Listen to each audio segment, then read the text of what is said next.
Hello, everybody. Hey! Coming at you with a live action shot of our unique startup music that's always different every week. Welcome to the last episode of bitLab Live in 2014. Welcome aboard. Welcome aboard. As always, I am Andrew, alongside me, Paul. This is our 9th episode. It's our last one of the year, as I just mentioned. We have a bunch of things to throw at you guys.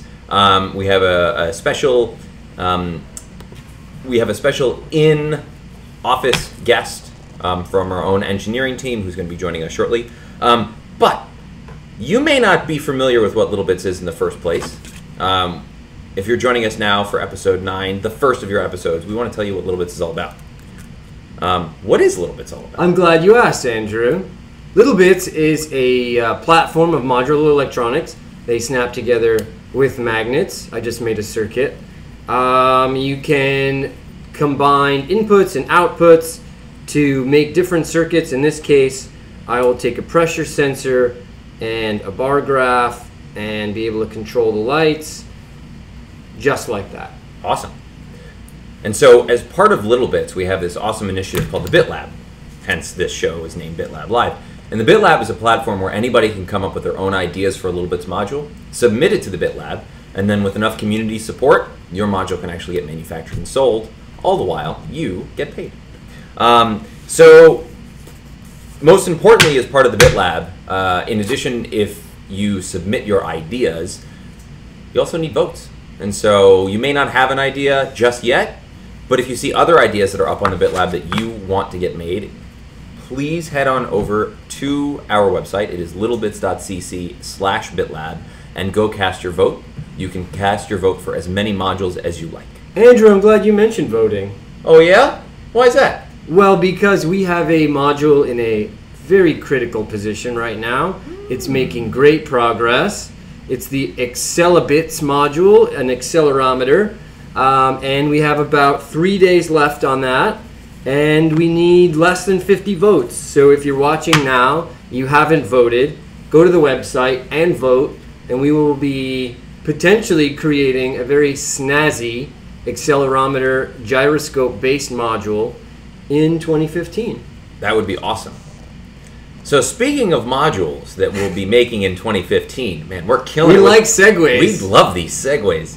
I want to make a very awesome official announcement, and I want to send my congratulations to our December 2014 wave of graduates.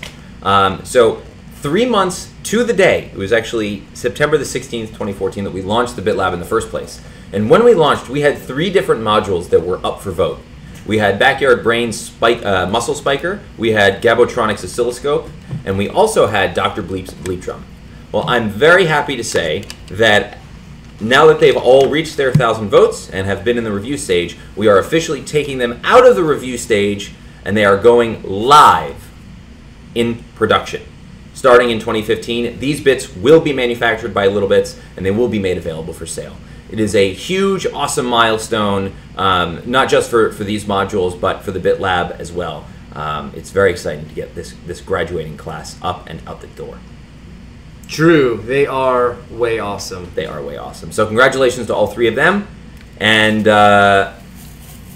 we also want to give a special congratulations. I'm really happy that I did. We're prepared for New Year's. We are prepared for New Year's.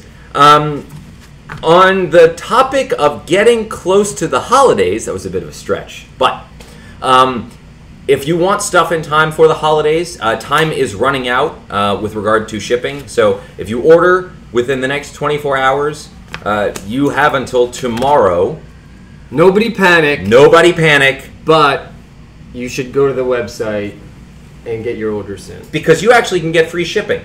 So there are a whole slew of different things you can buy. I mean, you could buy an HDK. I'm holding a space kit. You could also buy the smart home kit. You could also buy the synth kit. You could also buy any module that we have. But this is your opportunity to get free shipping. But in the event that you don't get your act together in time, which, let's face it, everybody in our office, we're all way behind on our Christmas and Hanukkah shopping. If you have not yet had the chance to purchase anything and you won't get to it by tomorrow, we do have other shipping options. We do have 3-day shipping that will expire on the 19th, and we will have overnight shipping that expires on the 22nd. And these dates are so that you guys can get your gifts in on time before Christmas. And if you keep procrastinating, you can still pick up Little Bits at your nearest Radio Shack. That's correct. Not everything is ordered in time, and we still have fine retailers where we can show up the day before Christmas, Give them your credit card. and pick up some Little Bits. Correct. But that's for Christmas. What's tonight, Paul? I believe it's Hanukkah, Andrew. I believe it's the first night of Hanukkah. And so, in honor of Hanukkah, we have our... I want to know whose puppy this is because the puppy's adorable. It is. But we have a design challenge going on, don't we? I believe we do have a design challenge, Andrew. I'm glad you mentioned that. It ends in 2 days. December 18th is the end of our design challenge for the holidays. Hashtag hack your holiday. Tag your projects.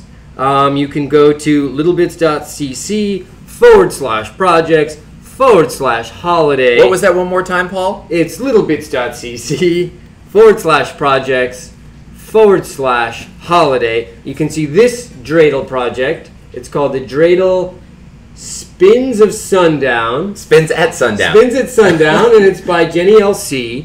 So go check it out. There's a sweet, sweet GIF in there, and you can enjoy that on the first night of Hanukkah. Which is now, basically. It's almost. Almost. Do you have Hanukkah plans, Paul?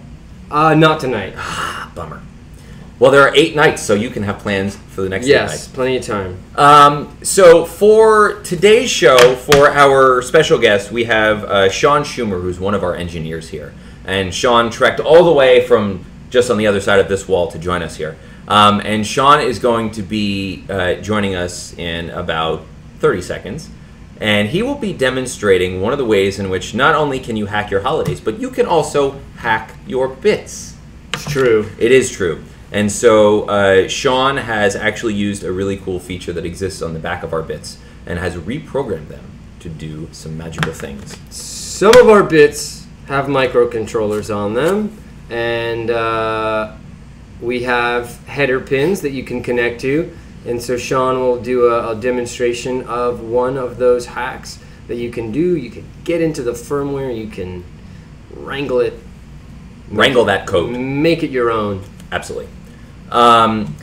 So, without further ado, Sean, if you want to head on over here, you can say hi to everybody out there in internet land. There's no more ado. Welcome, Sean.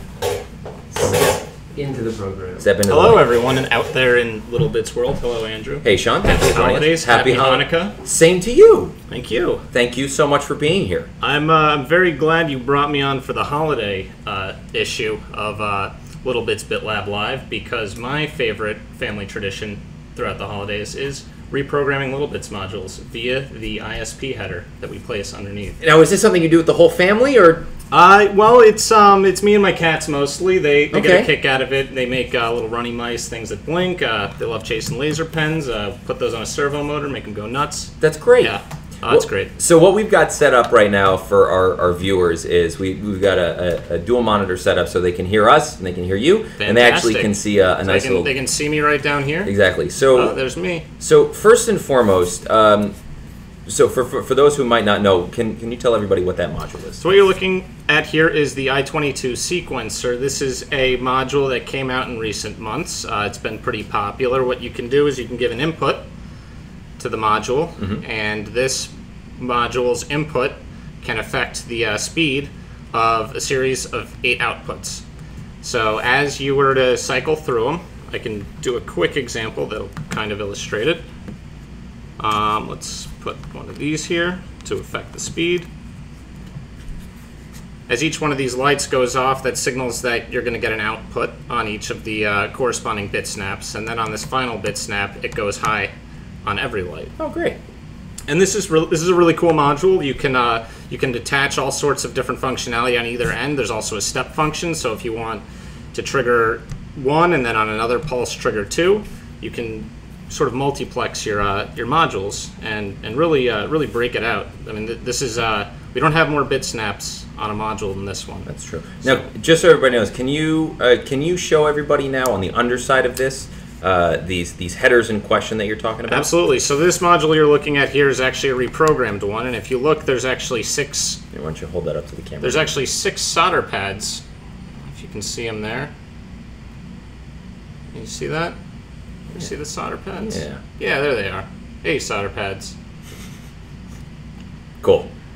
And when you attach a header pin or perhaps a pogo pin to that and put it up to an ISP programmer, you can actually dump code that you wrote onto the programmer and reprogram it, which is what I did today. That's very cool. Yeah. So why don't you give folks a little bit of a demo as to what it is that you've actually reprogrammed this sequencer to do? Absolutely. So what I did here was I took advantage of the 8 LEDs and what that reminds me of, and that is an arpeggiator. So what we have here is actually now a 4-bank arpeggiator that plays music for you. All the music comes out of this bit snap, and the light just indicates where you are, and the arpeggios you create are actually recordable. So if I'm to put in a keyboard, boot it up in step mode, which in this case, in the reprogramming mode, is actually now record mode, and hook a speaker up to the other end, you should hear some sound when I boot it up.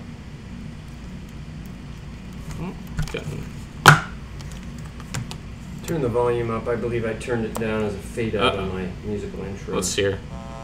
So there's some volume. We getting volume through there? Yeah. All right, great. So what I can do now is I have this dial here, and it gives you allows you to select 0, 1, 2, or 3. Each one of those is actually going to record an arpeggio sequence. So when I have it selected to 0, it's asking me for an input to light 1. So I'm going to do a basic little chord progression here.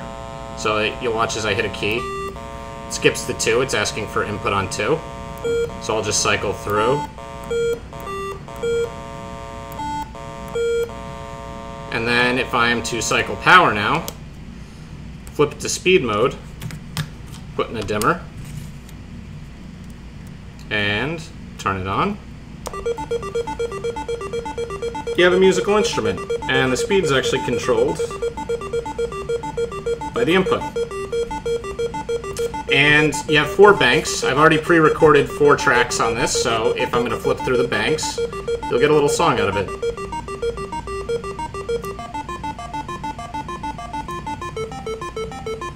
And you can make it freak out if you want to. Well, that doesn't sound as good. So there you have it. There's a completely reprogrammed littlebits module. It takes it from being one thing and turns it into something completely different. Fantastic. That is awesome. Thank you, Sean. You're very welcome. That was very cool to see. And so, if the folks at home want to do this, what sort of things do they need to accomplish this? There are many options for reprogramming them. One of the most popular options for this uses an Atmel chip, AVR architecture, which is that little guy right there. This you see right here. It's called an AVR Dragon. It's available at atmel.com for about $50, and you can use it to reprogram your chips. And then once you get one of these, you would have to download software. If you have Windows, you can download Atmel Studio. If you're using OS X or Linux, you can download AVR Dude, and that allows you to fully reprogram all of your AVR chips that appear on littlebits modules. Radical. And we have firmware for our current modules on GitHub.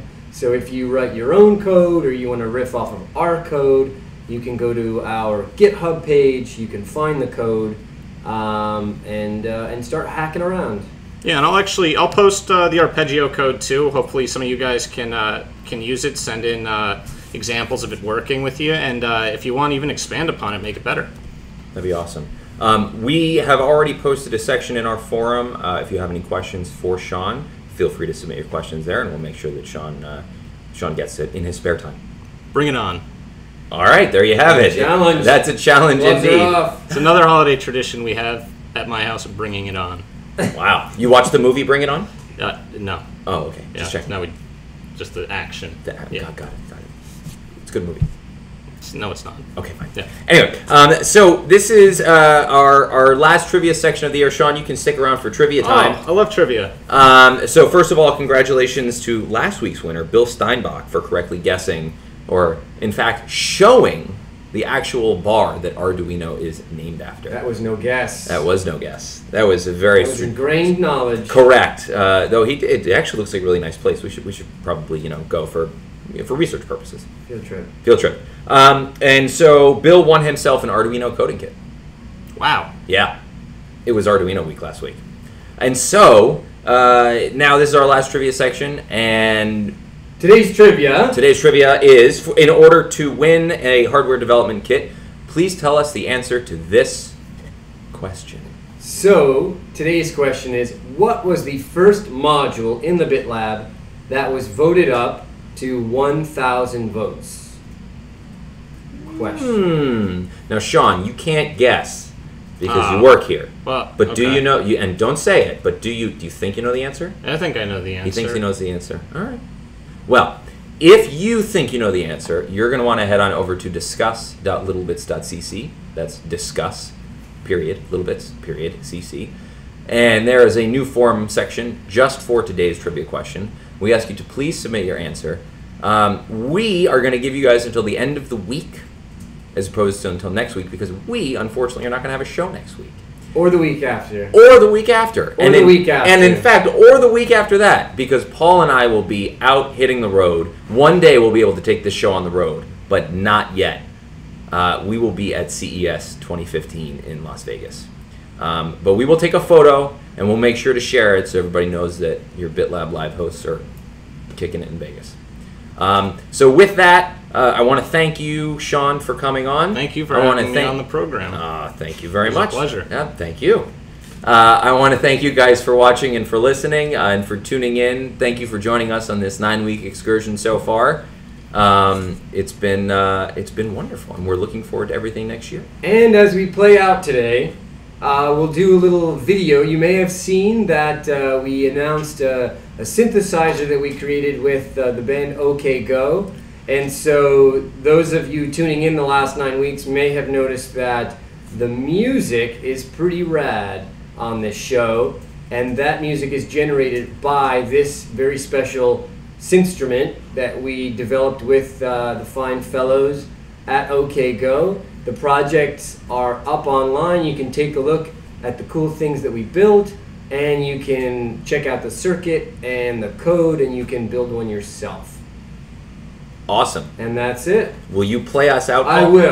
I will. Let me, I'll get into the seat here. Happy holidays, everybody. Happy holidays, everybody.